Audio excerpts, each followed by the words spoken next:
Hello everyone, Jai Jagannath. Welcome back to my YouTube channel. दिन 9टारे उठी मु 10टारे ब्रश करथिली। हली चुली दिन 12टारे मो सकाळ खाଇବା खाइथिली। खाइ देई डायरेक्ट मु लैंड करथिली चुली साळे मो no.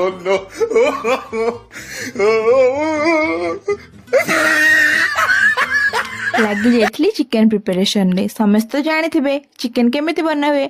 अधिकाटा मु आ कोन कहबी जे ओ भाई साहब ए चुली बारंबार काहे के लिपि जाउची। छाड़, बहुत स्ट्रगल परे ताकू एठी मु जळे की मु मो रोसे कंटिन्यू करची। अभी मजा आएगा ना भिड़ो। ओ भाई की गरम। खरा दिने चुली रे रोसे करबा केते सहज मो मुहर तो आपण माने देखिकी जानि पारुथिबे। खरारे प्राण जाऊ हेले चिकन खाଇବା बंद न हो। चिकेन टी हे गला मात्र आधा घंटारे। तापरे माताश्री हाथ परसरे मु मो भोजन ग्रहण करी सीधा चलिली सोइबाकू। वीडियोटी भल लागिथिले do like share and subscribe. Thank you.